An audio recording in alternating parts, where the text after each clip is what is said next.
For those that don't know me, I'm a proud husband of Liz Hind. She's on the vestry here at St. Luke's, and 3 great kids, Evelyn, William, and Andrew. In addition, here at St. Luke's, I am the newly elected president of the Men of St. Luke's. And there actually wasn't an election. I missed a meeting. They appointed me while I wasn't there. But I'm proud to serve in this post starting now and for 2019. And we as a group are affectionately known as Mosul. So if you see Mosul in the Cliffs Notes or the bulletin, that's who we are. So we support the church in service, in fellowship opportunities, and also in prayer for each other and the church.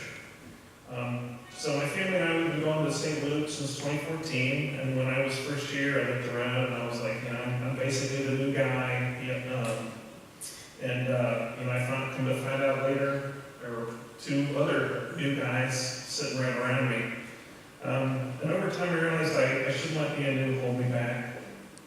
The congregation is comprised of people sitting right here in these pews today, all of us.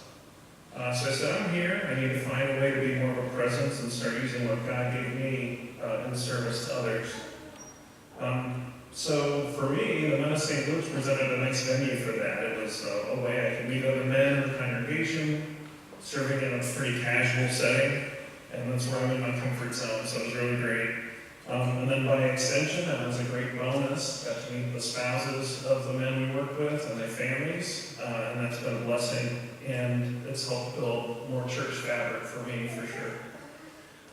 So today when I speak about stewardship, I'm speaking more about the time and talents portion of the equation and less about the treasure portion. So Mosul does a lot of great things, oftentimes maybe behind the scenes.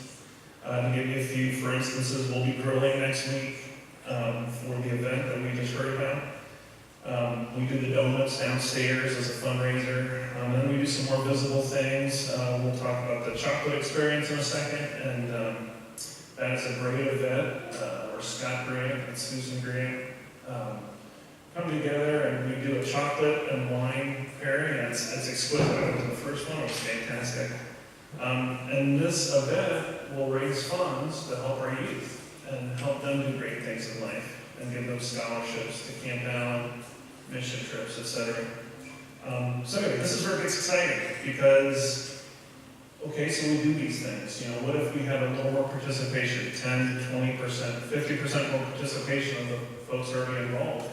But then I thought, what if we get a handful of new men involved in this group? We could boost our participation and what we can do for the church greatly right there. Because you see, in this instance with Mosul, it wasn't about an established group of men, and maybe I don't fit in, and I'm not sure. It's about who we all are here today. Young and old, established and new. So, and as a for instance, I was just thinking about it, I was thinking, okay, well, Mother Janice and Father Andrew, 6 months ago, many of us just didn't even know who they were. And just think about the impact they've made in a short period of time. So what we might think about as a hurdle to get involved might be really about just us standing up and taking our place in service. So to wrap this up around time and talents, your talents are what God gave you. Maybe you developed them over time. But they were God-given and you carry them with you, and that's your contribution to those around you. And your time is a finite resource that you make decisions about every day. Do I use this time? Do I give this time to work, to my family, to my friends, to myself, to my church? So I'm simply asking this group, if you feel called and maybe you feel like you want to be more involved in a ministry here at St. Luke's, take stock of that mix of your time in your life and take an opportunity to enrich yourself and those around you in ministry at St. Luke's. Because for everyone here, there's a ministry out there that will match your interests and your gifts. Amen.